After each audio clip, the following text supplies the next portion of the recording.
And now, it's time for another Dice Tower review with Tom Vasel. Hey folks, today we're talking about a game called Sheepdogs of Pendleton Hill. It's an interesting theme. When you pick the box up, there is a lot of things in this box. A lot of big giant wooden pieces. Want to see them fall? Here we go.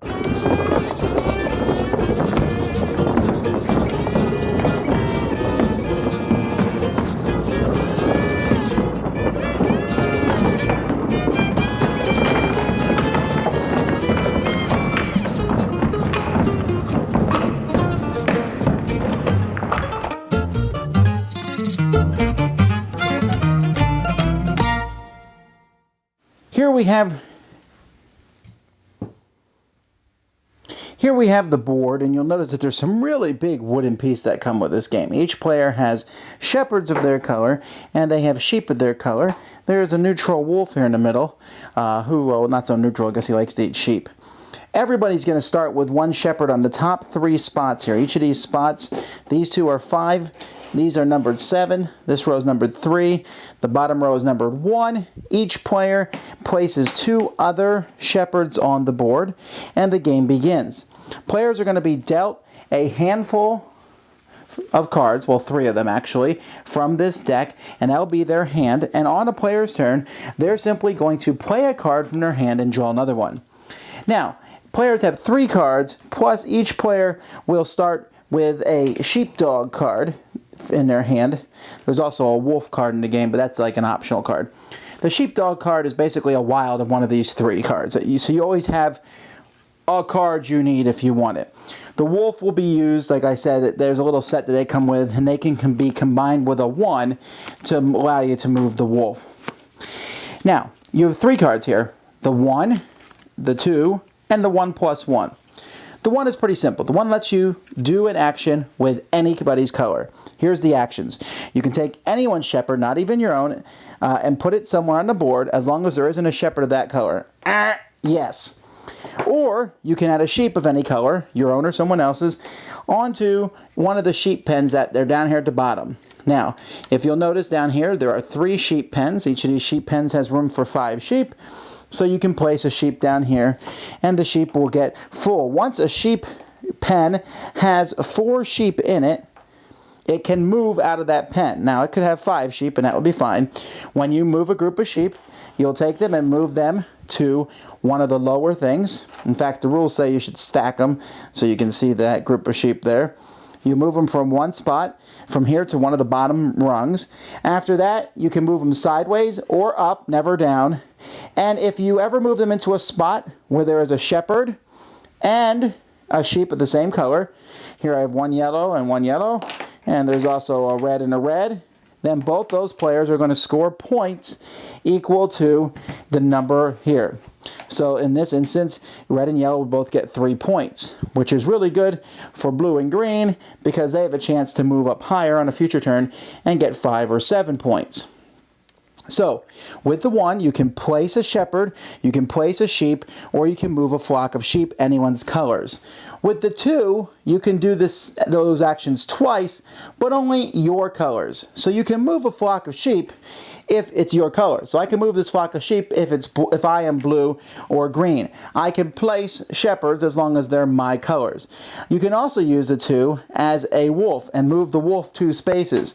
When the wolf goes in the space that he goes into, he frightens a sheep away. Although I think it's much more thematic to say he chows down on a sheep. Shepherds don't stop him. The shepherds here are pretty lazy. They can't move. They go where you stick them. It is what it is. Then you have the 1+1 card. That's basically where you can do an action with your color and then an action with someone else's color. So I could place one of your shepherds and then place one of my sheep. Or I can move a flock of sheep of your color and then move one with my color as long as the one I moved of your color doesn't have any of mine in it. And you're going to keep doing that. You're going to play one card, draw one card, play one card, draw one card, until all the cards in the deck have been played and all the sheepdog cards that people had have been played.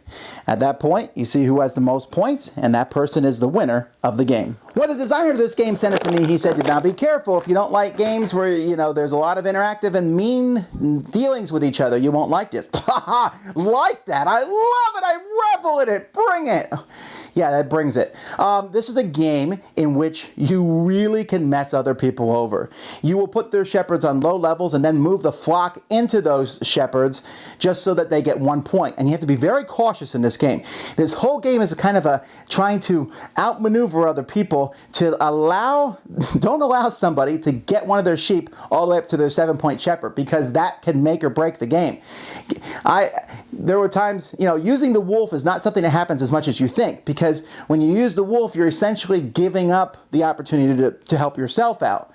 I mean, I would rather put out 2 sheep usually, because that's points. But sometimes you've got to kill that sheep, because someone else getting 5 or 7 points can be very problematic. The game is not a difficult game at all. But the interactions between players, and at first you think, why would I ever put out someone else's shepherds? You can hurt them that way. Why would I put out their sheep? Well, you usually don't do that. But again, you might put out one of their sheep just so that the flock becomes bigger so you can move it. The game itself plays, I think, best with 5. I shouldn't say I think. I'm pretty sure it plays best with 5 and okay with 4. 2, when you get below that, the interaction isn't nearly as great. But with 5 players, woohoo! I mean, it's back and forth. And it's kind of, I'm helping you.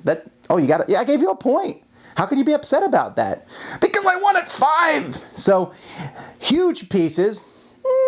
I guess you could say that they're bigger than they need to be, but it looks great. It looks good on the table. It's a fast game to teach, okay? When I've taught this game to people, they had no problem understanding how to play, but then when the gameplay actually played, it took people a while to catch on exactly how you do it.